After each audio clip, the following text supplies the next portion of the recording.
L'agriculteur, il est assimilé à celui qui empoisonne l'environnement et les gens. Allez hop! Allez la balle! Il n'y a rien qui bouge réellement par la politique. Parce que l'agriculture, elle est dirigée par des lobbying phytosanitaires.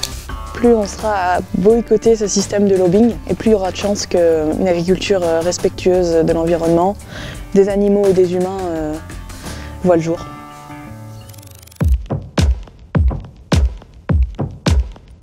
Ce qui m'énerve en politique, c'est qu'on ne se préoccupe que des conséquences et pas des causes des problèmes écologiques. Ici, on est sur la ferme familiale. Elle s'étend sur 60 hectares. On a environ 35 vaches laitières, environ 5 bœufs avec lesquels on fait de la viande, des poules pondeuses, des canards de Duclair, et puis on fait également du cidre et du poiré. L'agriculture, c'est aussi pour moi un outil important dans la transition écologique et alimentaire. Toutes les questions, toutes les problématiques de ma ferme tournent autour de l'écologie.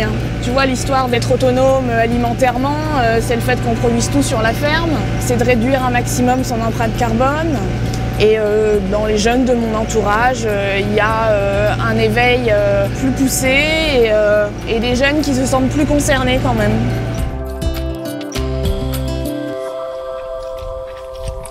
L'agriculteur, depuis quelques années, il a une image qui est un peu assombrie. Il est assimilé à celui qui traite ses champs, qui empoisonne l'environnement et les gens et qui ne se préoccupe pas du bien-être animal. Nous, on a complètement l'inverse de ces pratiques et le but, c'est de communiquer un maximum sur ça pour que les gens aient de nouveau confiance en ce qu'on fait. Allez hop! Non, allez! Je teste à la main le treillon de chaque vache. Je regarde si le lait est bien blanc, bien fluide. Là, c'est une préparation homéopathique pour soigner une mamite sur une vache, du coup. Puisqu'ici, on ne soigne les vaches qu'en médecine naturelle. Ça fait 6 ans qu'on n'utilise plus de médicaments allopathiques. Donc, plus d'antibiotiques. C'est ce qui est le plus dangereux pour leur santé et pour la nôtre. Elles sont quand même là, matin et soir, à accepter la traite, à nous permettre de vivre. Donc c'est normal de leur apporter tous ces soins, quoi. Enfin, on les respecte autant qu'on respecterait un être humain.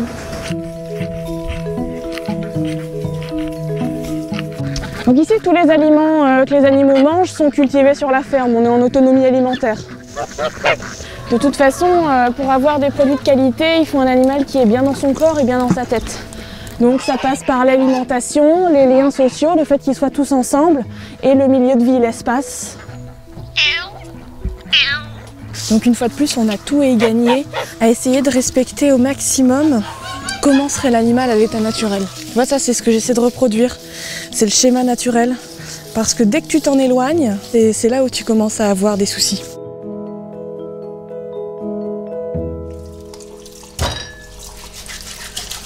Et en fait, j'ai peu d'espoir en la politique. Il y a l'écologie de surface, que j'ai envie de dire, et il y a l'écologie de terrain. Aucun candidat ne se penche suffisamment sur la question, tu vois. Il n'y a pas d'accompagnement suffisant vers une agriculture plus respectueuse de l'environnement. Heureusement que je laisse pas ma vie entre leurs mains, quoi.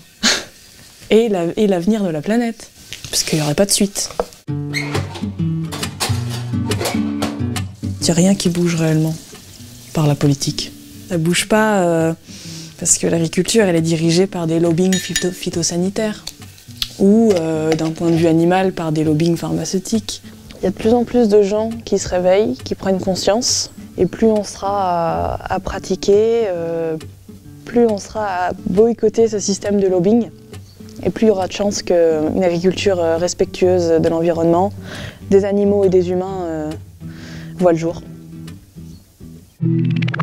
Ma question au candidat, c'est de savoir ce qui sera concrètement fait pour que plus jamais il ne se retrouve de pesticides dans notre alimentation, sachant qu'aujourd'hui, ce sont déjà des milliers de gens qui, directement ou indirectement, sont tués par ces substances.